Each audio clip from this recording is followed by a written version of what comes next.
গুৱাহাটী মহানগৰীত 14 দিনীয়া লকডাউনৰ আজি 9 নম্বৰ দিন আৰু গুৱাহাটী মহানগৰীত যি ধৰণে কৰোনাৰ ভয়াৱহতা সেই দৃশ্য আমি দেখুৱাই আছোঁ প্ৰাগ নিউজৰ দৰ্শকসকলক। প্ৰতিদিনে কৰোনা পজিটিভ বা কোভিড-19 আক্ৰান্ত ৰোগীৰ সংখ্যা বৃদ্ধি পাইছে।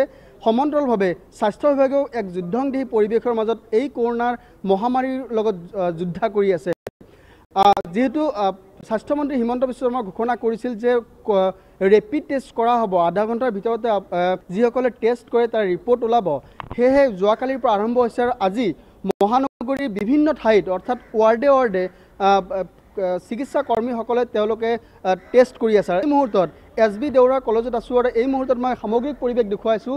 এনেদৰে বহু লোক ওলাই আহিছে আৰু তেওঁলোকে ৰেপিড টেষ্ট কৰিবলৈ ওলাই আহিছে।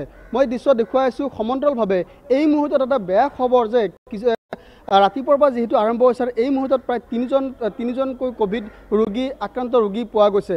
সেয়ে আচলতে গুৱাহাটী মহানগৰীত অধিক সজাগ হোৱাৰ প্ৰয়োজন আছে, সচেতন হোৱাৰ প্ৰয়োজন আছে। আমি পূৰ্বে উল্লেখ কৰিছিলোঁ যে গণসংক্ৰমণ ইতিমধ্যে আৰম্ভ হৈছে আৰু গণসংক্ৰমণ ৰোধিবলৈ সকলোৱে সজাগ সচেতন হোৱাৰ প্ৰয়োজন আছে। মই চিকিৎসক আছে আৰু এইখন কলেজৰ অধ্যক্ষ ছাৰ আছে, আমি অধ্যক্ষৰ পৰা জানিব বিচাৰিম। ইয়াত আগতেও টেষ্ট হৈ আছিলে আৰু যোৱাকালিৰ পৰা ছাৰ কোভিড ৰেপিড টেষ্টটো হৈ আছে। আপোনালোকে কেনেধৰণে সহযোগ কৰিছে ছাৰ?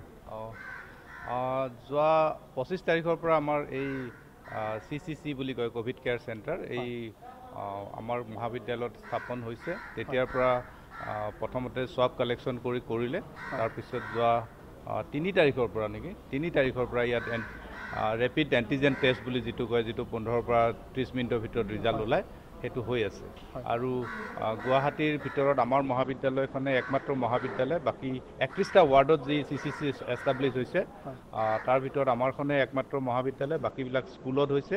আৰু আমি অসমৰ মাননীয় মুখ্যমন্ত্ৰী আৰু স্বাস্থ্যমন্ত্ৰীৰ নেতৃত্বত যি আমাৰ doctor, nurse, health care professional আৰু আনসকলে যি এটা যুদ্ধ চলাই আছে, তাত আমি সহযোগ কৰিব পাৰি নথৈ সুখী আৰু গৌৰৱান্বিত। আমি ভাবোঁ আমাৰ এই কিঞ্চিত এটা বৰঙণি আমি আগবঢ়াব পাৰিছোঁ, সি এটা সুদূৰ প্ৰসাৰী হ'ব। আৰু আমি আমাৰ মহাবিদ্যালয়ৰ আপোনালোকে দেখিছে গ্ৰাউণ্ড ফ্ল'ৰত এইটো অডিটৰিয়ামটো আমি কমপ্লিটলি পুৰণি যিটো স্বাব কালেকশ্যনৰ সেইটো কাৰণে আমি দিছোঁ। আৰু ফাৰ্ষ্ট ফ্ল'ৰত আমি কেইবাটাও ৰুম আমি তেওঁলোকক দিছোঁ, যাতে তেওঁলোকে ৰেপিড এণ্টিজেন টেষ্ট যিটো 15 পৰা 30 মিনিটৰ ভিতৰত ৰিজাল্ট ওলায়, সেইটো আমি কৰাৰ সুবিধা তেওঁলোকক দিছোঁ। আমাৰ 10জন টিচাৰ ইয়াত লাগি আছে দৈনিক নহয়, তেওঁলোক শ্বিফ্ট ৱাইজ ডিউটি থাকে। 10জন টিচাৰ আমি ডিউটিত এনগেজ কৰিছোঁ। আমাৰ ক্লাৰ্ক এনগেজ আছে, ফুড ষ্টাফ আমি ডিষ্ট্ৰিবিউট কৰিছোঁ এই যিবিলাক পজিটিভ কেছ ওলাইছে তেওঁলোকৰ দুখীয়া ফেমিলিবোৰত। তাৰপিছত আমাৰ গ্ৰেড 4 আছে, ছুইপাৰ আমি লগাইছোঁ। আমাৰ কলেজৰ ছুইপাৰে কাম কৰি আছে, গ্ৰেড 4 ষ্টাফে কাম কৰি আছে। আমি কেতিয়াবা 2টা এক্সট্ৰা বেচিন লগাই দিছোঁ মেডিকেল ষ্টাফে, যাতে তেওঁলোকে হাত ধুব পাৰে। যিমানখিনি ছাৰ সুবিধা দিব লাগে আপোনালোকৰ ফালৰ পৰা দিছে। আমি তেওঁলোকে বিচৰাতকৈ আমি বেছিহে দিছোঁ। এই বেচিন লগোৱা কথা নাছিলে, আমি গৈছে তেতিয়া আমি জেনেৰেটৰ চলাইছোঁ। আহিম ছাৰ আপোনাৰ ওচৰত। যিহেতু চিকিৎসকসকলৰ ভূমিকা যথেষ্ট আছে, তেওঁলোকে যথেষ্ট কষ্ট কৰি এই দিনকেইটাত আচলতে এই যুদ্ধৰ সময়ত তেওঁলোকে কষ্ট কৰি আছে। আপোনালোকে বহুত কষ্ট কৰি আপোনালোকে এই যুদ্ধখনত আপোনালোকে যোদ্ধা হিচাপে কাম কৰি আছে। আপুনি ইয়াত জড়িত হৈ আছে। এই মুহূৰ্তত আপুনি জনালে যে 3জন এই মুহূৰ্তত পাইছে। ৰিজাল্টসমূহ কেনেকৈ পাইছে বা কিমান সময়ত পাইছে অকণমান জনাব নেকি? আমাৰ ইয়াতে ৰেপিড এণ্টিজেন টেষ্ট কৰা হৈছে কোভিড-19ৰ কাৰণে, আৰু যিখিনি পজিটিভ হৈ আছে আমি দেখা মতে বহুত শীঘ্ৰেই পোৱা গৈ আছে। উইদিন 5-10 মিনিটছতে পজিটিভ পোৱা গৈছে। কিন্তু এতিয়া কথা যিহেতু আমাক আধা ঘণ্টা চাবলগীয়া হয়, হাফ 30 মিনিট, গতিকে আমি 30 মিনিটৰ পিছতহে সেইটো কনফাৰ্ম কৰোঁ। পজিটিভখিনি আমি তৎক্ষণাত পাই যাওঁতো সেইখিনি আমি পজিটিভ বুলি অলৰেডি ডিচিজন লৈ লওঁ। যিখিনি আমাৰ আৰু বাকী থাকে 30 মিনিটলৈকে ৰখোঁ, যিখিনি তাৰ মাজতো কিছুমান আকৌ পজিটিভ ওলায়। যিখিনি পজিটিভ হ'লে আমি ওপৰতে তেওঁলোকৰ কাৰণে ৰুম এটা ব্যৱস্থা কৰিছোঁ, লগতে তেওঁলোকৰ পানী, খোৱা, মাস্ক, চেনিটাইজাৰ এইবিলাক তাতে ওপৰত এৰেঞ্জ কৰি থৈ দিছোঁ।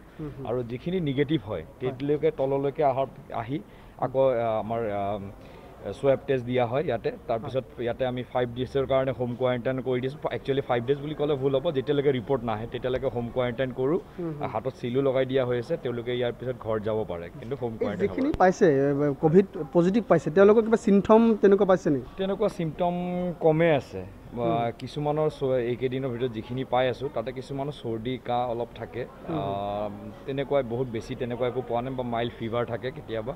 সেইখিনিয়ে পাইছোঁ বহুত বেছি তেনেকুৱা অসুবিধাজনক তেনেকৈ পোৱা নাই আমি এতিয়া এটা হেৰি ওলাইছে যে বহুতে টেষ্টটো কৰিবলৈ ভাল পোৱা নাই বা টেষ্ট কৰিব নিবিচাৰে কাৰণ তেওঁৰ চিমটম নাই তেনেধৰণৰ মালিগাঁৱতো তেনেকুৱা ঘটনা আমি কালি দেখুৱাইছিলোঁ প্ৰাগ নিউজৰ দৰ্শকসকলক কি ক'ব সেই যিসকলে বিচৰা নাই তেওঁলোকৰ চিকিৎসক হিচাপে কি ক'ব মই যিখিনি ভাবোঁ যিখিনি ক্ল'জ কণ্টেক্ট আৰু তেওঁলোকৰ ক্ল'জ কণ্টেক্ট পজিটিভ হৈছে তেওঁলোক নিশ্চয় কৰিব লাগে প্ৰথম আৰু দ্বিতীয়তে ফাৰ্ষ্ট প্ৰিফাৰেঞ্চ তেওঁলোকক দিবই লাগে তেওঁলোক যিখিনি ক্ল'জ কণ্টেক্টত পজিটিভ হয় দ্বিতীয়তে যিখিনি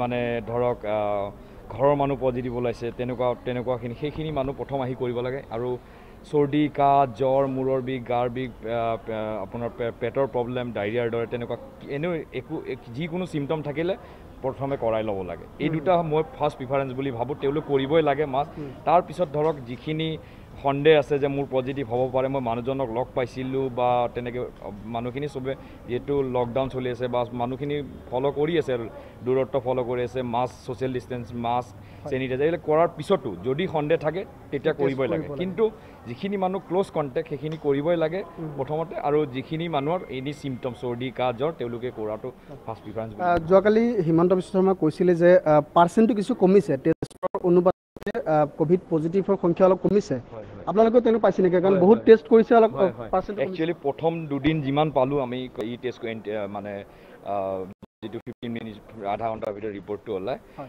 ৰেপিড এণ্টিজেন টেষ্টটোত আমি কম কেইদিন পালোঁ যে নাম্বাৰ অফ এইটো পাৰ্চেণ্টেজটো অলপ বেছি আছিলে কিন্তু যোৱা কালি অলপ কম হৈছে আমি 3 তাৰিখৰ পৰা কৰি আছোঁ তো যোৱাকালি আৰু অলপ কম হৈছে আজি এতিয়া আৰু অলপ কম হৈছে গতিকে মোৰ লাগি আছে যে চাগে পাৰ্চেণ্টেজটো অলপ কম হৈছে নিশ্চিতভাৱে মহানগৰবাসী যি জ্বালা যন্ত্ৰণা ভুগি আছে কাৰণ লকডাউনত যথেষ্ট অসুবিধা হৈছে এনে টেষ্ট কৰিলে চাগে পাৰ্চেণ্ট কমিলে নিশ্চিতভাৱে সকাহ পাব কিন্তু সকলোৱে সজাগ হোৱাৰ প্ৰয়োজন আছে সকলোকে সজাগ হোৱাৰ প্ৰয়োজন আছে যেনেকৈ আমাৰ কোৱা হৈছে যে ঘৰতে থাকিব ছ'চিয়েল ডিষ্টেঞ্চ মানি চলিব মাস্ক চেনিটাইজাৰ এইবিলাক হেণ্ড ৱাছ এইবিলাক ব্যৱহাৰ কৰি থাকিব নিশ্চয় কমি আহিব নিশ্চিতভাৱে বাইদেউ আছে বাইদেউ যথেষ্ট এই মুহূৰ্তত যথেষ্ট ভয় শংকাৰ মাজত আপোনালোকে দায়িত্ব পালন কৰিছে চমুকৈ কি ক'ব নহয় আপুনি যিটো ভয় শংকা বুলি ক'লে সেইটো আচলতে আমি একেবাৰেই কৰা নাই আমি যথেষ্ট ছাৰে কৈ গৈছে আমাৰ প্ৰিন্সিপাল ছাৰে আমাক জনাইছে যেতিয়া যে আমাৰ কলেজত চেণ্টাৰ এটা হ'ব স্ক্ৰিনিং চেণ্টাৰ আপোনালোকে সকলোৱে সহযোগ কৰিব লাগিব আমাৰ প্ৰথম অকণমান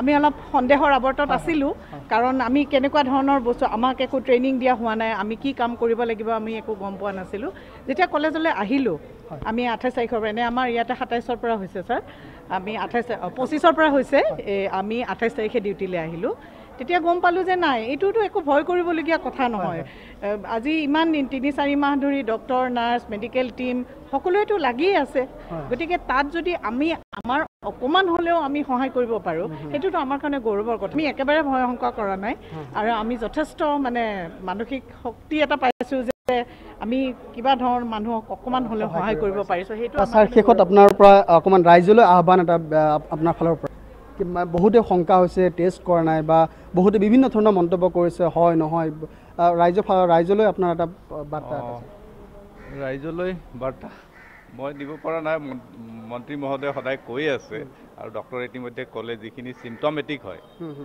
এচিমটমেটিক হ'লে বাৰু অকণমান ৰখিব পাৰে কিন্তু যিখিনি চিমটমেটিক তেওঁলোকে টেষ্ট কৰাটো জৰুৰী আৰু যিবিলাক ক্ল'জ কণ্টেক্টত আহিছে পজিটিভ পেচেণ্টৰ তেওঁলোকেও এটলিষ্ট ৰেপিড এণ্টিজেন টেষ্ট যিটো 15 মিনিট 20 মিনিটতে ৰিজাল্ট ওলায় ডক্টৰে কৈছে 5 মিনিটতো কেতিয়াবা ওলাই যায় সেইটো কৰাটো অতি জৰুৰী আৰু যিহেতু লকডাউন চলি আছে সকলোৱে সজাগ হোৱাৰ প্ৰয়োজন আছে নিশ্চয় সজাগ হোৱাৰ প্ৰয়োজন আছে এইটো এটা ভয়াৱহ ভাইৰাছ গোটেই বিশ্বতে চানিছে চাৰিওফালে গতিকে তাৰ পৰা যদি আমি মুক্তি পাব লাগে তেতিয়াহ'লে লকডাউন যদি সোনকালে খুলিব লাগে আমাৰ মহাবিদ্যালয় স্কুলবিলাক যদি সোনকালে খুলিব লাগে ছাত্ৰ ছাত্ৰী যি মানৱ আৰু শৈক্ষিক ক্ষতি হৈছে সেই ক্ষতিখিনি যদি আমি জোৰা মাৰিব পাৰোঁ যোৱাকালি UGCয়ে নতুন গাইডলাইন দিছে যে ছেপ্টেম্বৰত ফাইনেল পৰীক্ষা পাতিব লাগিব ছেপ্টেম্বৰত পৰীক্ষা পাতিব লাগিলে আমাৰ মহাবিদ্যালয়বিলাক আগষ্টৰ ভিতৰত আমি চৰকাৰে মুকলি কৰি দিব লাগিব নিশ্চয় কাৰণ গুৱাহাটী ইউনিভাৰ্চিটিয়ে কিছুদিন ক্লাছ দিয়াৰ কথা কৈছে